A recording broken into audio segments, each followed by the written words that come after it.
Hello everybody, and welcome to our first YouTube stream. So we had a little bit of a hiccup on another provider, and so we moved over to YouTube. I hope that people are in the chat, and we'll see how this goes. This is also a great way to kind of like establish our YouTube presence again. And so this is going to be great. Very excited about what we're going to be doing today. We're going to try to attempt in the next 30 to 40 minutes to create a cellular gateway. And what a cellular gateway is we're going to be taking this Raspberry Pi 0W, and this has Wi-Fi built into it and Bluetooth. We're going to try and turn this into an access point, which means it turns into a router itself. It creates its own network that devices can connect to, and it will send out and distribute and set IPs for these devices, and devices will come back. And what we want to do is we want to pair it with the Hologram Nova and plug that in, and this will act as the service provider or the backhaul. So just like in your home where you have a router and all your wireless devices are connected to a router, and that's connected to your service provider, whether that's AT&T or Comcast or whatnot, this is going to be, the service provider is going to be Hologram through Cellular. So let's dive into it and see what we can do. So I want to show you my screen really quick. This is like a draft of what's going to be getting published soon to the Hackster website and to my GitHub. If you guys are coming in now, you'll notice that it's not published just yet. Shortly after this workshop or this webcast, I'll go ahead and publish it, and I'll put it in the description of this video. And so really what this introduction right here covers what I just talked about, but a little bit more of the architecture. So what we're going to have is I showed you the Nova and I showed you the Raspberry Pi. What we're going to be doing is connecting the Raspberry Pi to a bunch of NodeMCUs. And the NodeMCUs and the Raspberry Pi are going to be talking locally through MQTT. Now, you may be familiar with MQTT. There's service providers out there right now that that you can publish things to up in the cloud. This is going to be a local MQTT instance. So if you're familiar with doing MQTT clients, then that's great. We're also going to be firing up a broker. And so the Raspberry Pi is going to act as an MQTT broker. Once the message comes in, then we're going to be sending it up to the cellular cloud, Hologram cloud, and then you can do whatever you want with it. And so we'll see that. Really quick, to get this going, you know what? I'm not going to step through it because it's pretty advanced. So what we're going to do is we're actually going to just jump right in, and we're going to start programming this thing. So I hope you guys and girls are along for the journey, and let's dive into the first step, which is preparing the Raspberry Pi. If we could show over here. Cool. All right, so this is the zoomed in view, all this good stuff. Okay, so really quick, I want to talk about how we're going to work with this. The workflow is pretty unique here. We have, typically what you want to do is you want to connect and work with this thing in your local environment, this Raspberry Pi. So that means that you're going to SSH into it or VNC into it from your home computer. If you SSH into it, then you can work with all the developer tools that you're used to, like your IDE and your terminal, and everything's set up exactly how it is. And that's what I prefer, and that's what we're going to try and show. But that has a unique, there's some unique issues in what we're trying to do, because typically you can see the Wi-Fi chip right there. It's the little triangle, probably better right here on this one. Usually what you do is you connect this board to your local Wi-Fi environment. So if I have a local Wi-Fi environment called Hologram, my computer's connected to that, I'm going to connect this Pi to it, and then I can SSH into the Pi through that local network. But that's not going to work in this scenario, because we're going to be turning this into an access point, into a router. So how are we going to then get into this thing and then still have internet? So what I mean by that is, sure, I can connect my laptop to this wireless gateway here, or I'm sorry, this wireless access point, but then this doesn't have internet itself. So how are we going to be able to update everything? So we want to find a way where my computer, my development environment, can still be connected to my home network, my home connection, so that I could update everything. And then we can connect this remotely and program the AP mode and everything. There's a couple different ways on how we can do that. So what I have right here is serial TTL cable that you could use the GPIO pins to be able to access this. This is great. This would actually be the preferred way to do it in this solution, but I know that a number of people who are watching, I sent kits out to them, about 200 of you, and I did not send one of these with you. So I definitely do not want to limit it to people who only have certain hardware. So what I'm going to be showing you is how you can do it through USB. So this USB cable is going straight into my computer, and this is the power micro USB, and this is actual USB on the device. If you plug it in here, you actually get power to it, and then you can access it. And I'm going to show you a unique way how to do it. I'm not going to plug it in just yet. What we're going to do is we're going to go to my desktop, and I'm going to show you how we set this up on this SD card.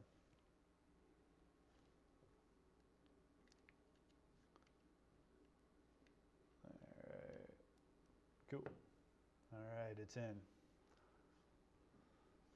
See what we got here.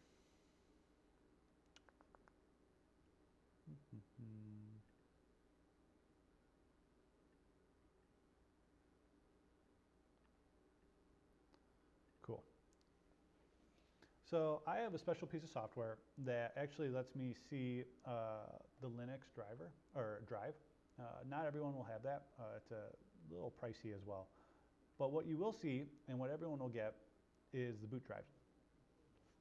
So I have my simple instructions here where we're going to go ahead and fire up a terminal.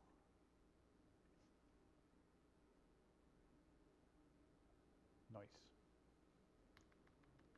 Bum, bum, bum. Cool. So we're going to CD into this boot drive.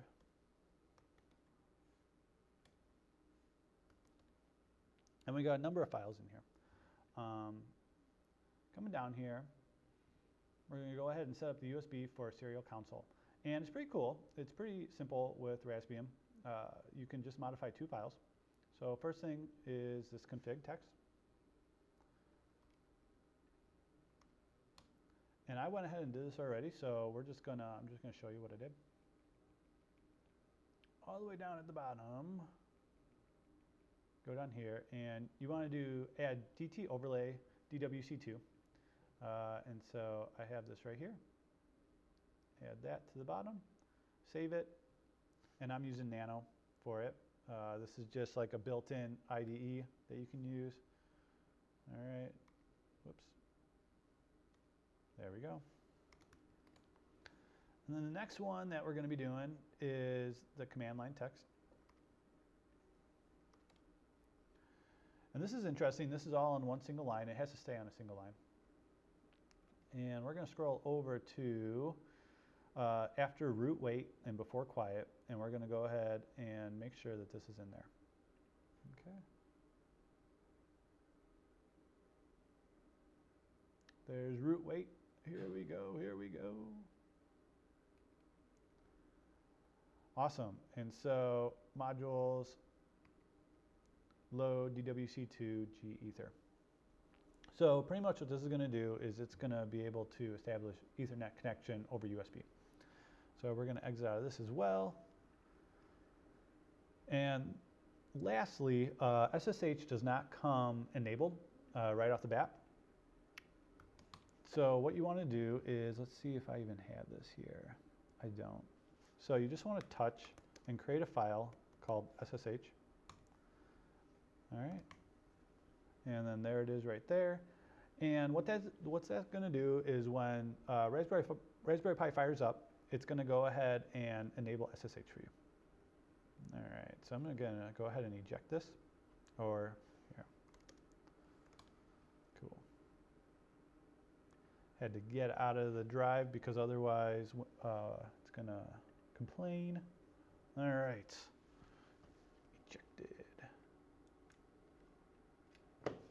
Cool. And so you see my cord. We're going to go ahead and plug this in. And again, we're going into the USB, not the power, the USB one. Plug this in. It's going to take a bit of time to fire up. Cool. And so while that fires up, I'm going to come back here. And here's an interesting thing that's going to be going on. We need to go ahead and SSH into it. And this is going to be connected to computers as an Ethernet gadget. And in OS X, it will just work, which is great. So I'm going to go ahead and fire up my system preferences and bring this over, and I'm going to show you guys what I mean. So I'm going to go to network, and it's still firing up.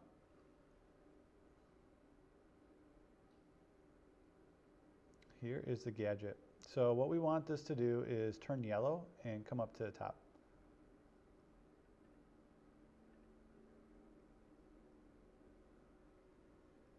And while that is working,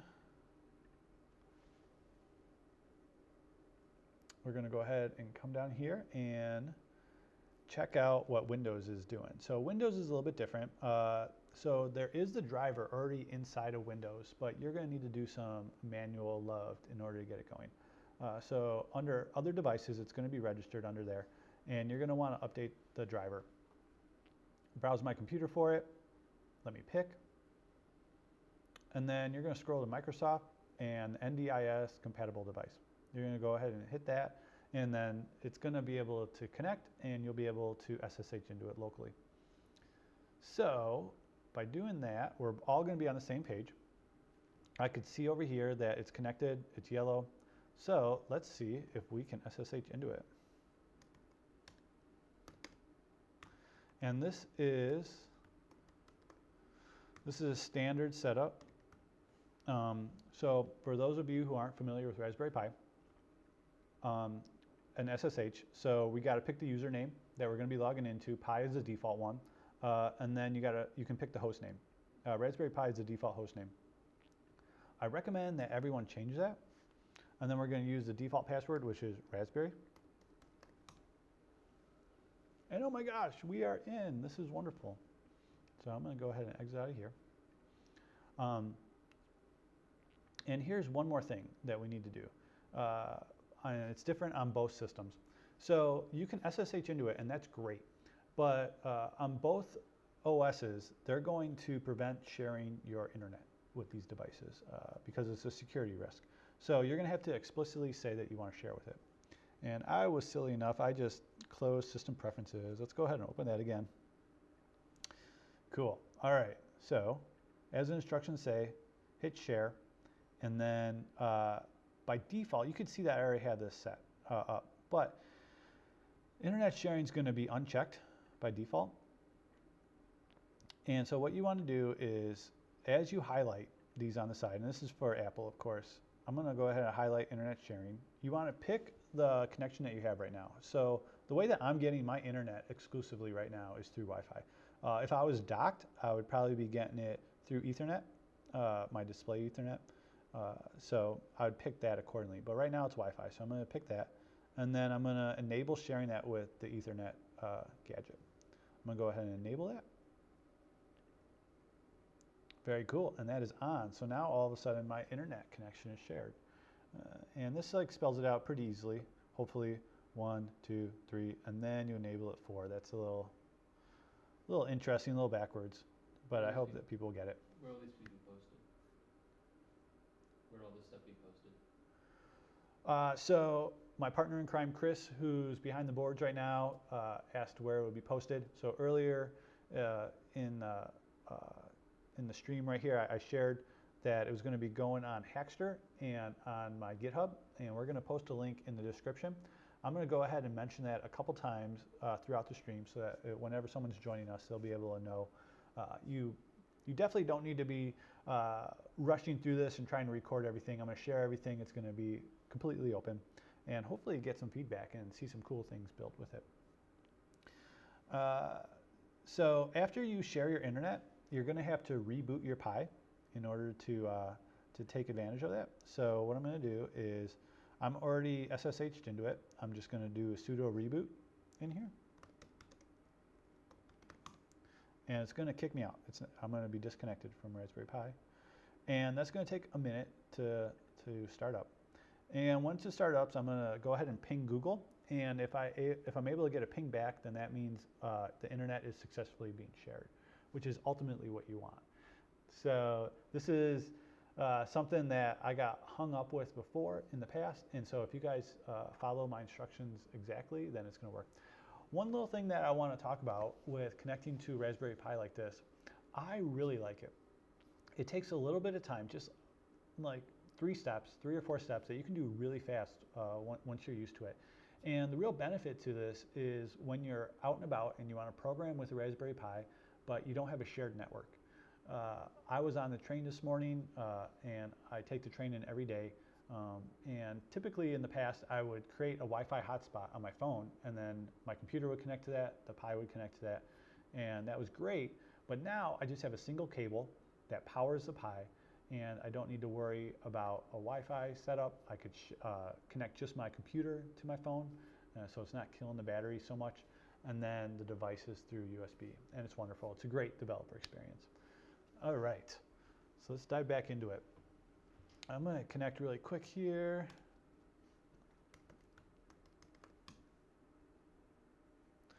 And I'm going to ping. Another shortcut for pinging Google is 888. And here we go. We got it. Hooray. Woo, that's great.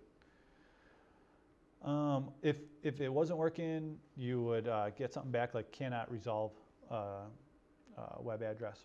In Windows, it's going to be a little bit more detailed on setting this up. So you want to open up your network connections, and you want to identify where the Ethernet gadget is connected to. So it's connected to Ethernet 2 in this example. You're going to right-click on the actual connection that you want to share and go to Properties. And then on the Properties, you're going to hit a tab. You're going to allow this network to be shared with users, and then you're going to actually connect you're going to select the device that you're going to be sharing, which would be Ethernet 2, and you hit OK. And then you'll do the same thing. You'll SSH in, you'll reboot the Pi, and then ping Google to see if it worked, and it should work. So very, very cool. Oh, and the neat thing is about this, when you set up this internet sharing, you only have to do it once. So once you have this set up and it's always on, you should be aware that it's always on. You might want to turn it off if you're going to DEF CON or places like that. But but while it's on, you don't need to set this up again. You just go ahead and plug in the Pi after setting those two settings up on the SD card, and you're good to go. So let's jump into the next step. All right, so now that we're connected, and I really hope that you guys try out this unique way to connect to your Pi. I really love it. If you're not able to tell just yet. But now we're going to configure the Raspberry Pi. I'm going to run through this really quick because I'm guessing that a lot of you know how to set up a Pi. But if you don't, then this is a great way to get started. So let's do this. Again, a lot of people might be used to setting up the Pi through the GUI, through the desktop, but that's not the best way to do it. I think that the best way is on your home computer with your own developer environment. I have my own terminal here that I like. So there's a back way on how to do it, which is sudo raspi config. You open this up, and you have the settings here. So I'm not going to change this, but I always suggest that you change your username, your password, and your host name, especially when you're connecting your device to the internet. So you guys hear about IoT bugs and hacks that are happening, and typically when that happens is when devices are taken over. And if you connect a Raspberry Pi to a network, to the internet, and you keep the same host name and the default password and default user, then you're asking for trouble if you get compromised. Also, if you're going to have multiple Raspberry Pis on your network, it gets a little painful if you don't have unique host names. So I suggest as you add Raspberry Pis to your network, you go ahead and change the host name, and it will make connecting to them and managing them a whole lot easier. The two things that we are going to change is we're going to go ahead and go and localization settings, and we're going to change it to time zone. And for me, I am in Central. So I'm in America, and I'm in Chicago. Cool. And we're going to go back into localization, and you want to do the same thing for Wi-Fi.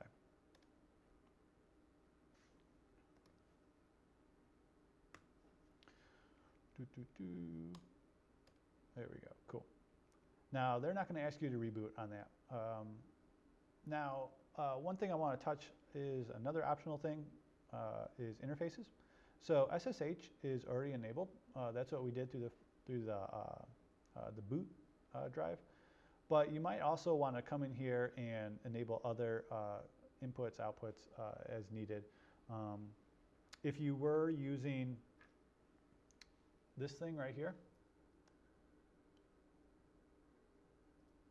this TTL serial USB cable, then you would have to enable serial on this page. And then also, if you wanted to actually get the desktop experience, you would have to enable VNC. So VNC would get you a desktop experience. I'm not going to go ahead, I'm not going to do that right now. All right. Now, another thing that you need to do is you need to expand the file system. So I'm assuming that everyone is starting off with a Raspberry Pi install, a Raspbian install. You're going to go ahead and after that expand the file system. Really quick, I didn't cover it, but I'm going to give you a resource.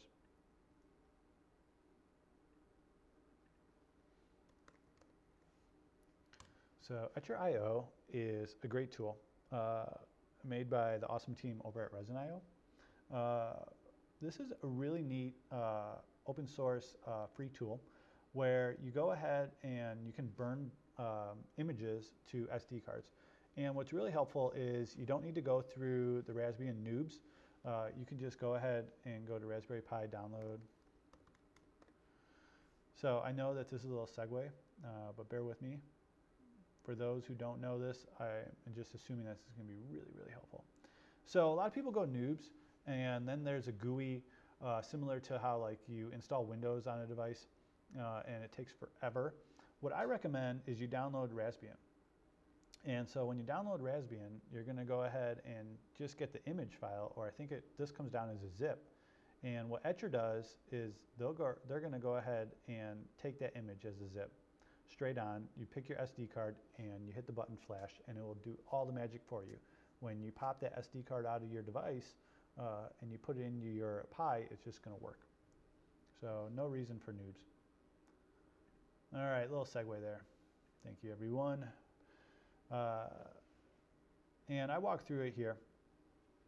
The last thing that you would want to do is do an update, which is number 8. Which it's going to go through and update all the libraries inside. All right, now to get into the juice, we're going to get into configuring the access point. So up until now, I really want to thank you, everyone that was on board. I hope you learned something, even if you're really experienced with the Raspberry Pi. If you didn't, now we're going to get into the good stuff. So turning a Raspberry Pi into an access point. Let's go ahead and exit out of here. I don't want to reboot because I didn't really change anything. And there we go. There we go. Cool. All right. I hope that is readable by everyone. So what I did was, there was this great tutorial by Adafruit. And so thank you, Lady Ada, for making this. So if you find this online, I derived my instructions from this.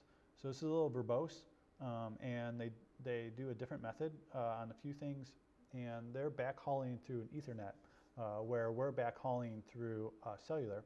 And we're using onboard Wi-Fi where they're using a third-party Wi-Fi dongle.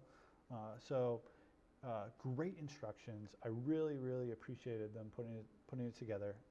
And I kind of focus on our specific solution here. So first off, what we need to do is we need to install a couple libraries. So host APD and ISC DHCP server. Pretty much this is going to turn your computer into a host, so an access point host, and then the DHCP server is going to hand out IP addresses to all the devices that connect. And your Pi is going to have to handle that and manage that, so that's why the two things are important. I went ahead and already installed them. I'm always going to pre-install on webcasts. I'm never going to do that live because it's going to take forever. So let's dive back in. You guys can just assume that everything's going to be a-okay. So IP tables are really important. I did this class a number of days ago, and I ran into some issues, and it was because of IP tables. So this is super important. Do not skip it, and from this point forward, please pay attention to every single step. And if you skip one, then go ahead and start this section again from the beginning. So IP tables, what that's going to do is that's going to control how the different ports work together and save the settings on what's being forwarded to what. And if you think about it, we are having Wi-Fi that's going to be routed to the USB while we're developing, and then we're going to have Wi-Fi routed through cellular later on. And so IP tables are going to come in pretty handy. Cool. All right, so let's get into the meat here. We got the libraries in. Let's go ahead and configure DHCP first. So I'm going to copy that, send that in, and I'm going to show you guys where these suggested edits are because it is important. So the first step is I ask you to comment out these two lines, and then I come down and you need to uncomment authoritative. So this, you're going to find it commented out. You need to uncomment that. So pretty much what that's going to say is this is turning into a router. This is turning an access point. We are owning the devices that connect to us now. Whereas usually the Pi reaches out to your own router and asks for an IP address. So we're turning it around.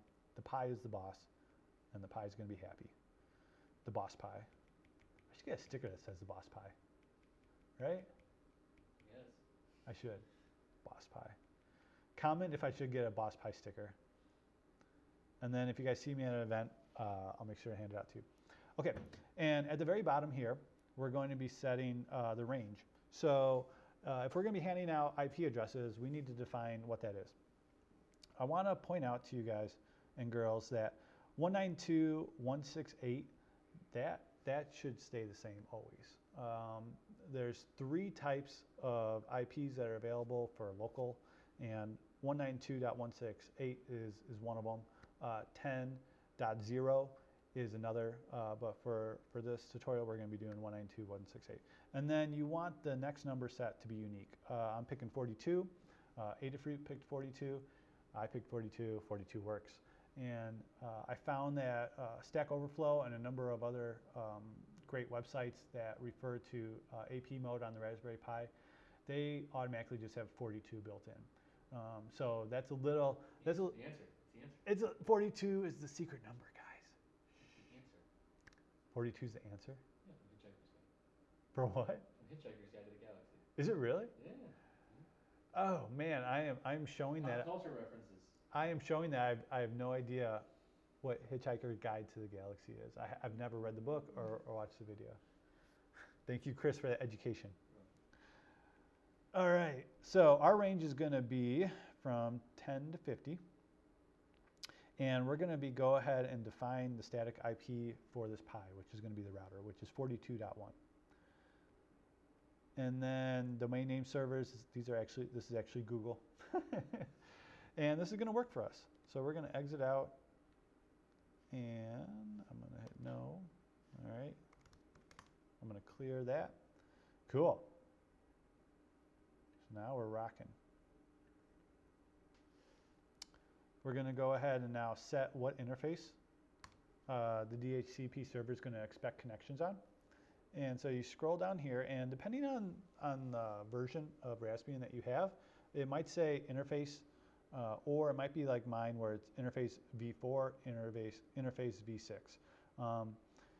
Either is fine. I definitely suggest updating to the most recent. That way, that's what we're working with here. And so if you have just regular interfaces, then you need to do an update for the system. But whatever you have, you're just going to put WLAN 0 in. All right, cool.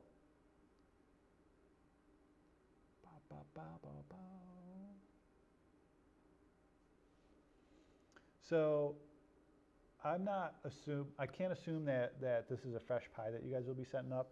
If you go through the steps here, then it definitely is.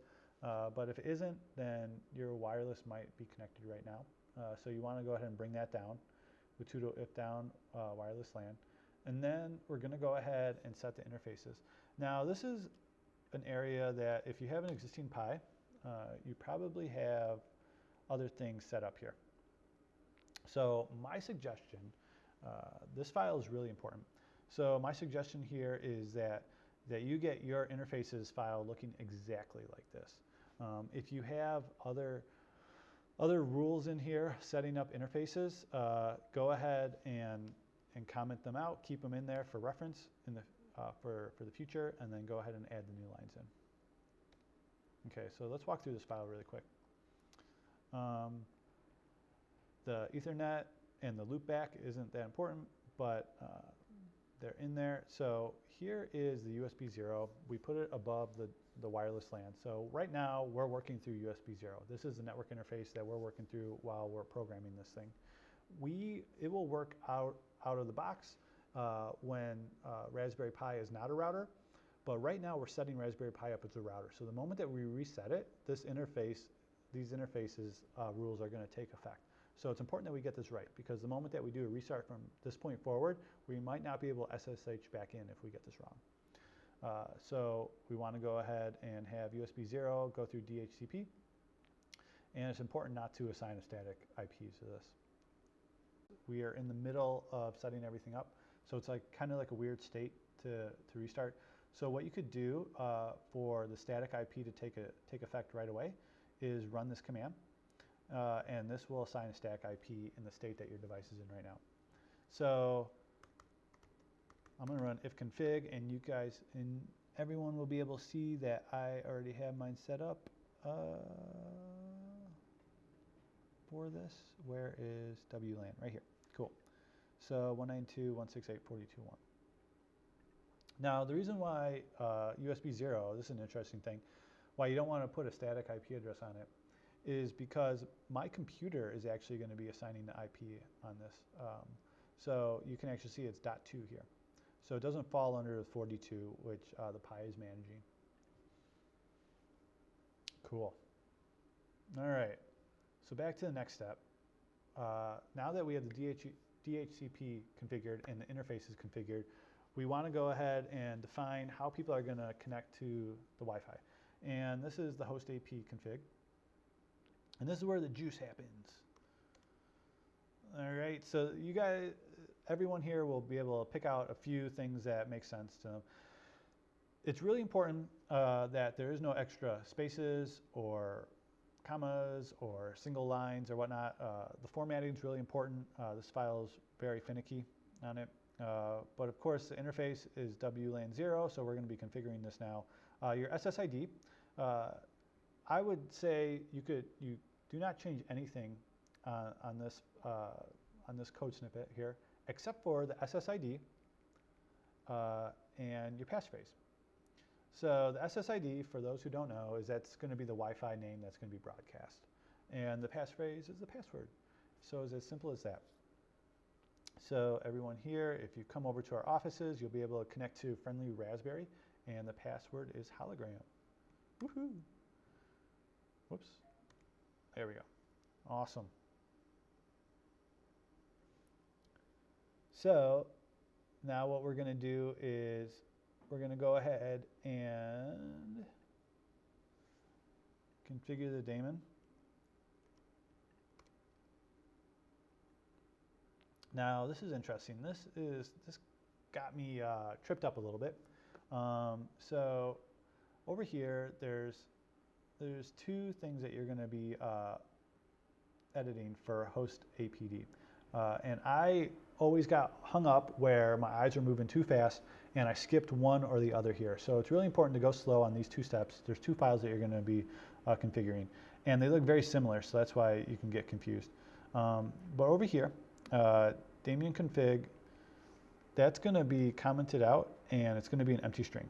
So not only do you need to fill in the string here, pointing to your host AP settings that we just set up, but you have to remember to get rid of the comment. And then please, please, please do not forget to edit the under the int folder.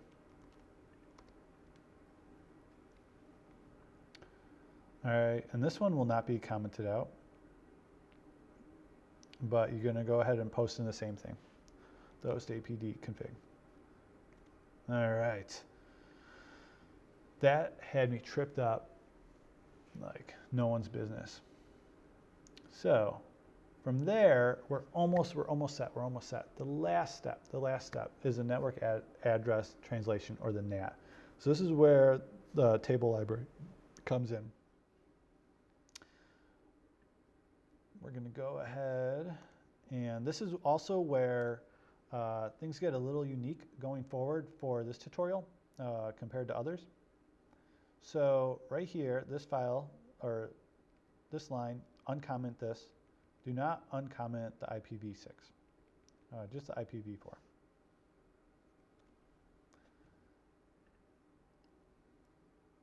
And then you can go ahead and activate that immediately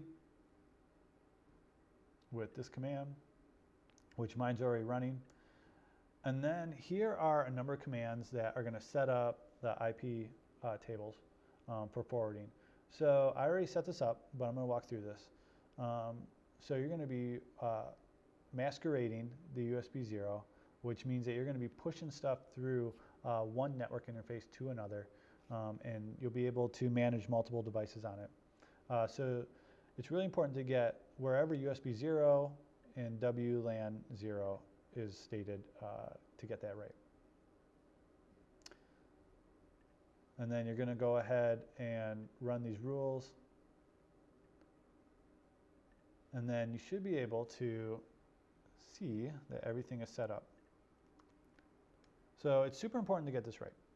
So this is going to be able to tell you what your settings are by running this. And I have a little image in here. It's important that your what gets printed out from these commands are exactly what I have here. All right. If it's not, then something didn't get saved, and you're going to need to run through this again, because if you don't get this right, you're not going to be able to connect to internet or SSH back into the device when you reset, or when you restart or reboot the Pi. So please, please get this right, and then we get to reboot. All right. So I'm not going to reboot for the sake of time. I have all these settings already set. And so when you start up, you're going to go ahead and run host APD. You're going to go ahead and run DHCP server.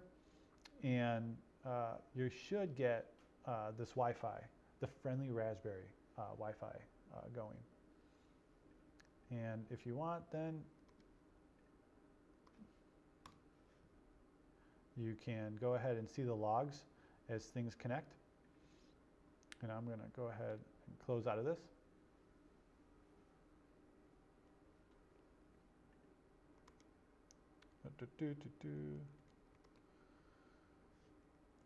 Sorry. So there we go. I just was reading another message. I got distracted there. But if all this goes as well, after the finishing touches, we're going to go down to the Wi-Fi here, and I have friendly Raspberry. So the moment that I connect to this from this device, I'm no longer going to have internet. And so you can definitely connect to it in order to see that it's set up, and you can, which I will really quick to show that we can do that. But then you'll want to go back to your regular Wi-Fi, because we're going to continue to install a couple more libraries. We're going to move into MQTT next. Okay, so I'm going to go ahead and exit here. And then I'm going to connect to this Wi-Fi. That was fast. All right, cool. So I shouldn't have any internet now. Wah, wah, wah. Yep, it's not coming back. Cool. All right. Come on. There we go.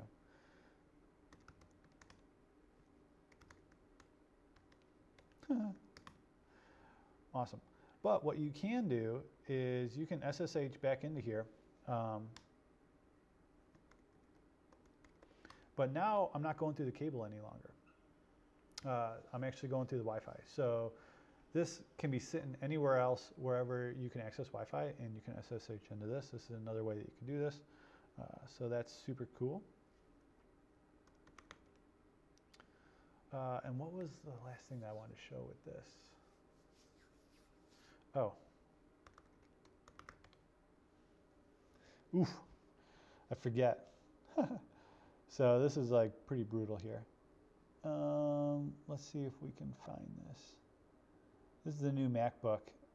All these interfaces are nuts. EN1, this is what I want. Cool. So here we go. So this is my new IP address for the Mac. So you could tell that I'm connected to 42, and the Pi gave me the device IP of 11. Cool. I'm going to go ahead and connect back to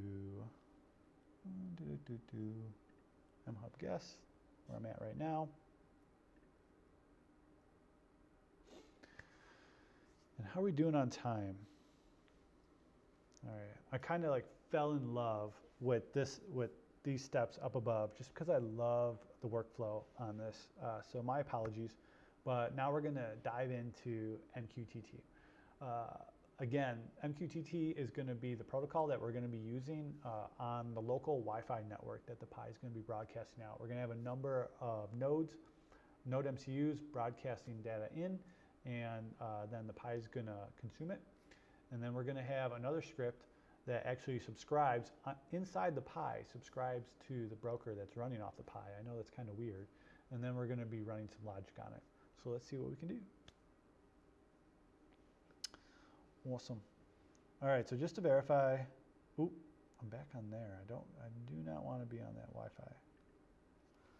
That would mess everything up if we were. Okay, great.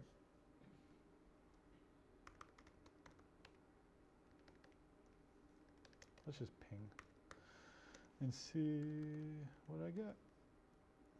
All right, cool, now I'm connected. Woo-hoo. All right, so we're gonna SSH into the Pi. And again, we're going through USB again here. And we're gonna install Mosquito and Mosquito clients. And then we're going to pip install Pyho MQTT. So Pyho MQTT is like an open source version of Mosquito for inside Python. Now, a little bit about Mosquito. There's a number of MQTT brokers out there in the world. A number of you might have heard about RabbitMQ, so that's pretty famous. A number of startups made that famous. Uber is one of them that uses that in the background. It's a message queue platform. Mosquito is really popular, actually, on like the maker scene.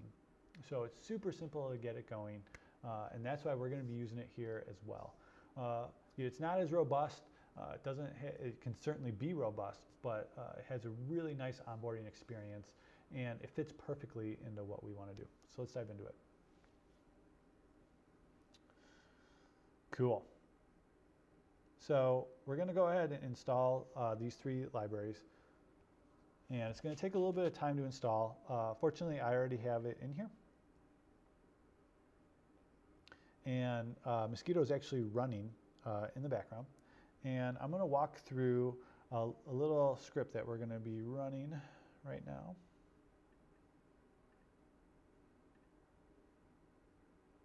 Let me bring this on over. Cool. All right. This is BSCode. I'm experimenting with it. I had it recommended to me by a couple people, so we'll see how it goes. So far. I don't have any opinions, yes or no, on it. But this is a simple gateway file that we're going to be setting up. And it's going to bring in the Python MQTT client. And we're going to go ahead and set the broker. So again, let me just specify here. MQTT Broker is what manages all the messages. And that's already running. When you install Mosquito, that's already running. And so this is a script that I'm going to be running on the edge. And this is going to be subscribing to the data that broker is coming in. So if you can think of it, if we can come over on the table here, we're going to have a number of NodeMCUs, and they're going to be broadcasting data in. They're going to be publishing data to the broker that's on here.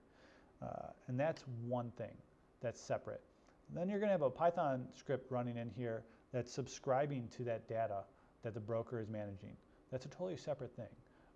These devices can subscribe if they wanted to. You can have another Pi out there and subscribe.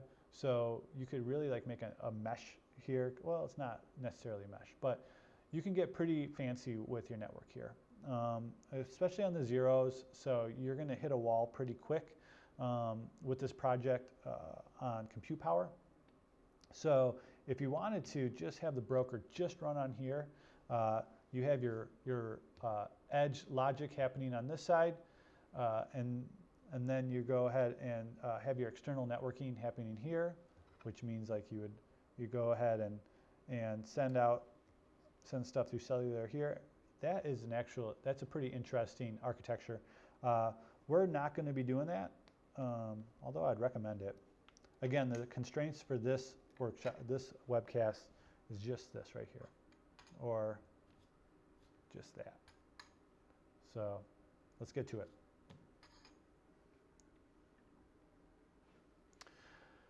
If you're not familiar with MQTT, there's definitely a number of great tutorials and videos out there. I'm not going to go through the nuances of it, but there's a couple things that you want to be aware of. You want to be aware of the broker-client relationship, which we talked about, so now consider yourself a little bit known about it. Now you can get dangerous.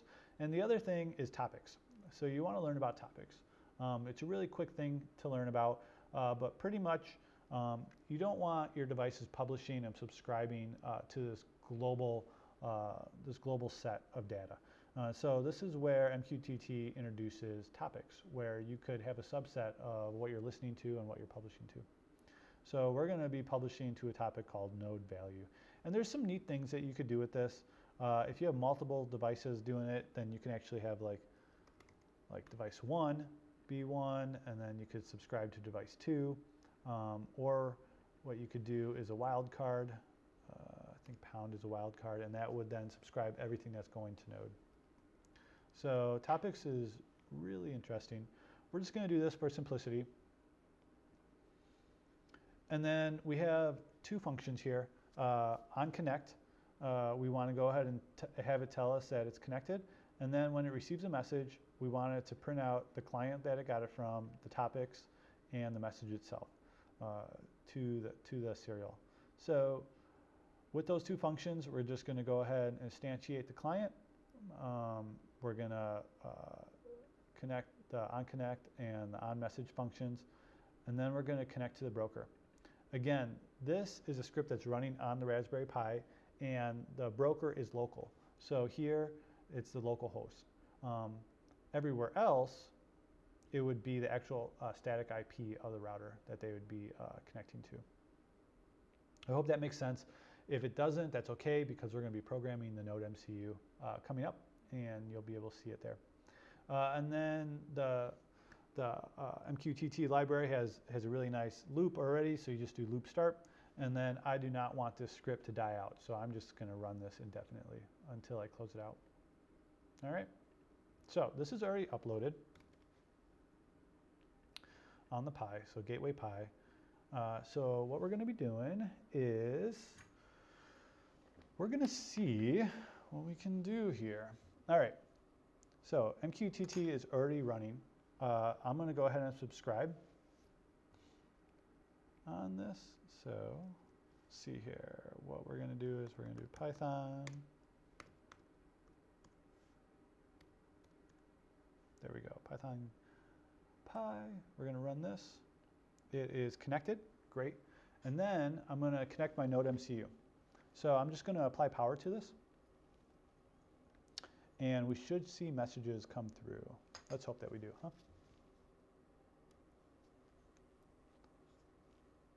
All right. And then I'm going to just demo this really quick. Oh, and if you want to come back to my desktop, and you can see that I have Hello World coming in. So right on. All right. So I'm going to show you what we have happening at the NodeMCU here, and then we're going to wrap up the MQTT part of it. All right.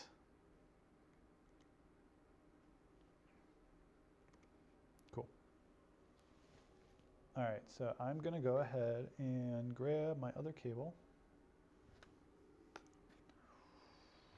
Here it is. Right on.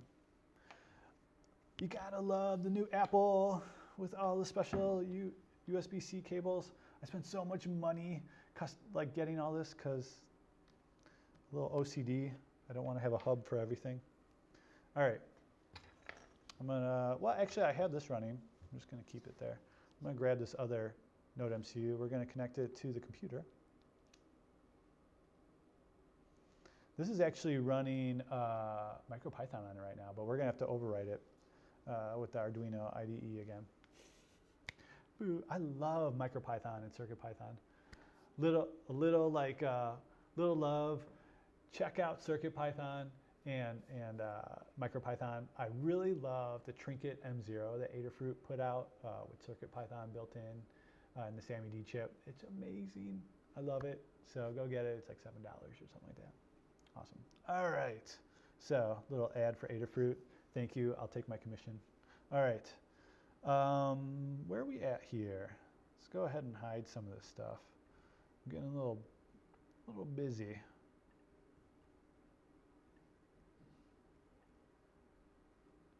All right. Whoops.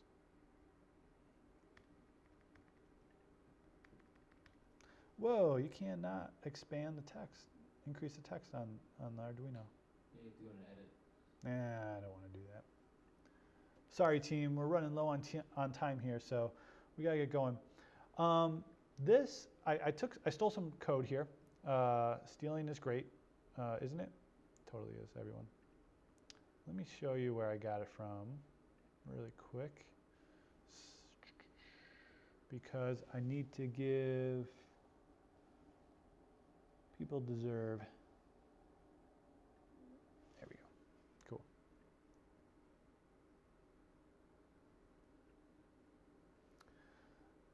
Okay, so we're going to be using the PubSub client, which is a library that you install right here, and they have some examples.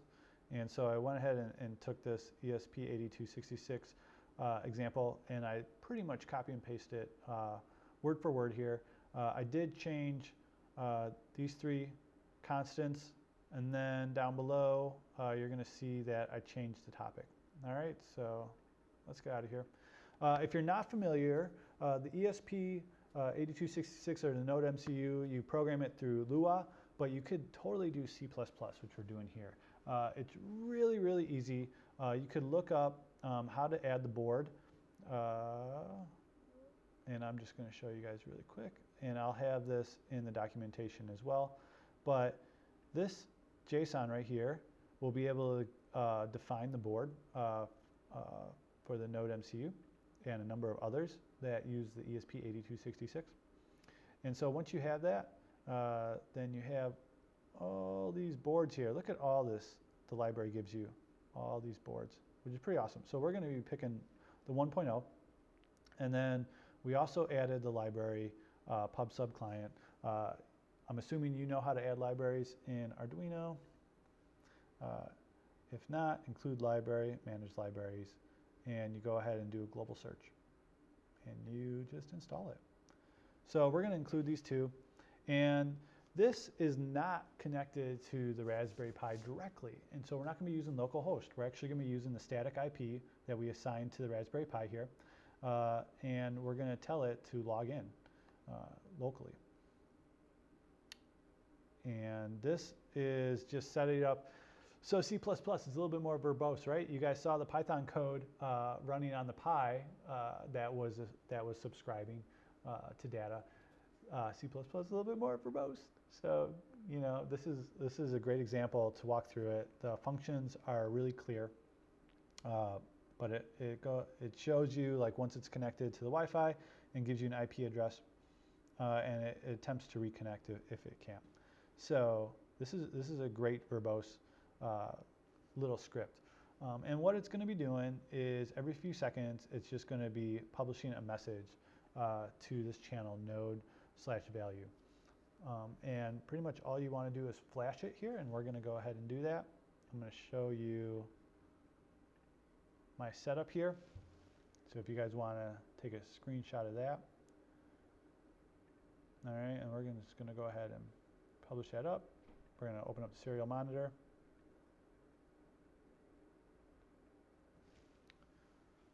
And we're going to let that run off onto the side here.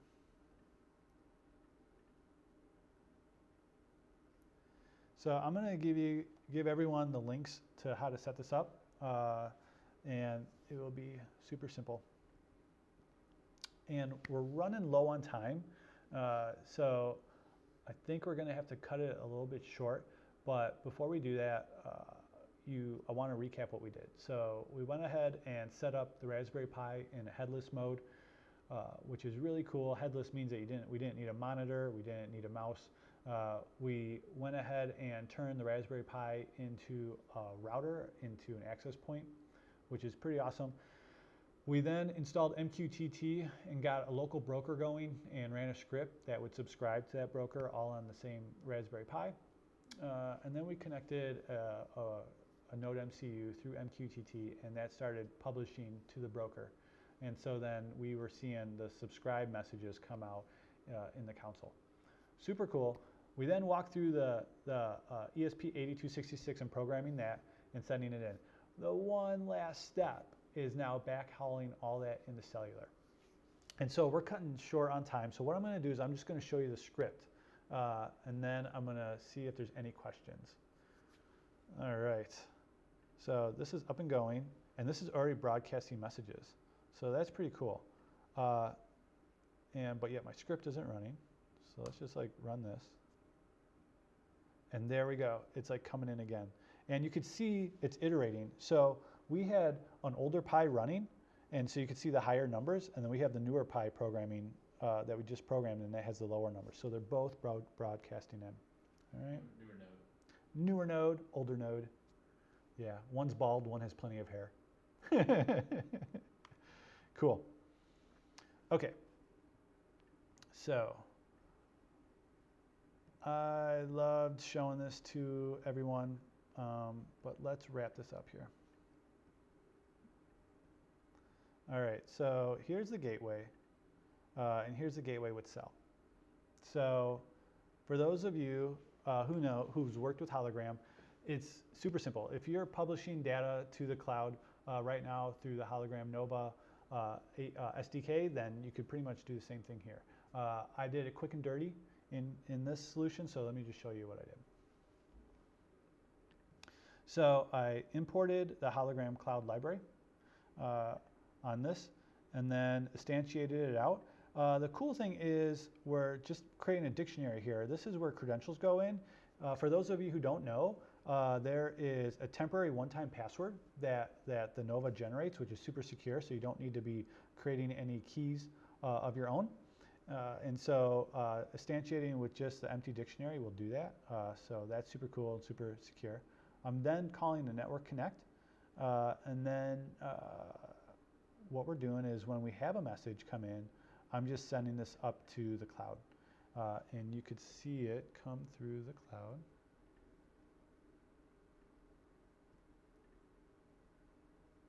Oop, you know what?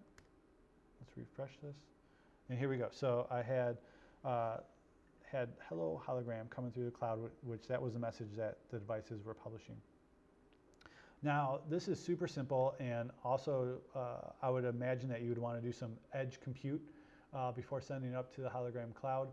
You have a Raspberry Pi, it's super powerful, so why not just like do some edge compute, like compress the data down and then sending it in. All right, and once that's done, you guys everyone here should be familiar with the loop that I always do here.